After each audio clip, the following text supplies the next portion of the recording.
जय भोलेनाथ दोस्तों। एक बार फिर से मेरे चैनल पे आप सभी का हार्दिक स्वागत है।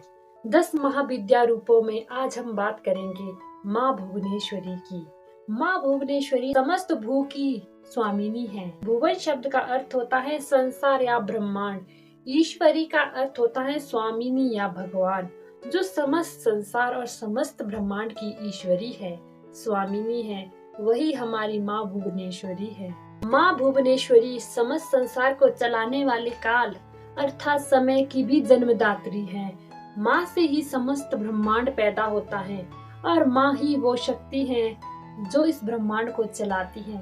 साधारण शब्दों में हम समझ सकते हैं कि जिस शक्ति से ये समस्त ब्रह्मांड चलता है वही माँ भुवनेश्वरी है। शताक्षी और शाकंभरी माँ के अन्य नाम हैं। शताक्षी का अर्थ होता है 100 आंखों वाली। 100 आंखों से अर्थ सिर्फ इतना ही नहीं है कि माँ की केवल 100 ही आंखें हैं।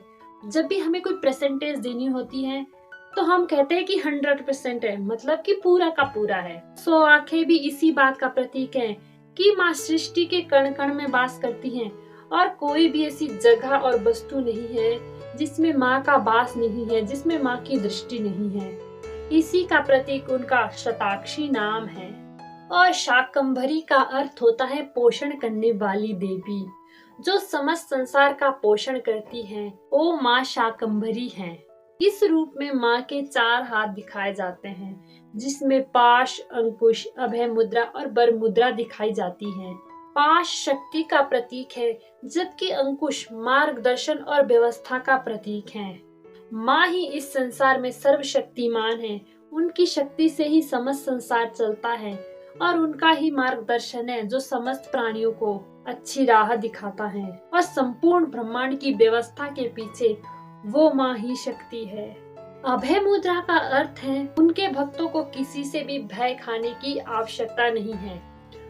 और बर मुद्रा का अर्थ है कि माँ अपने भक्तों के लिए सदैव कल्याणकारी है। माँ कमल के आसन पर विराजमान है।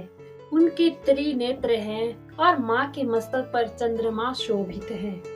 माँ 3 नेत्रों वाली है। इसका अर्थ है कि माँ ज्ञानवान है। उनके ज्ञान का नेत्र सदैव खुला हुआ है और उनके जितना ज्ञानी कोई नहीं है। कमल का आसन इस बात का प्रतीक है कि माँ संसार में सर्वोच्च है, फिर भी वो संसार में निर्लिप्त है। चंद्रमा उनके मस्तक पर है। यह इस बात का प्रतीक है कि मनुष्य को अपना मस्तक सदैव शांत रखना चाहिए। वास्तव में माता तो शक्ति रूपा होती हैं। उनका कोई आकार या स्वरूप नहीं होता, फिर भी उन्हें एक स्वरूप में दिखाया जाता है। इसका कारण यह होता है कि मनुष्य उस स्वरूप से कुछ सीख ले सके। ये समस्त ब्रह्मांड पंच तत्वों से मिलकर बना है और वो पंच तत्व माँ शक्ति है। इसीलिए माँ को मूल प्रकृति भी कहा जाता है।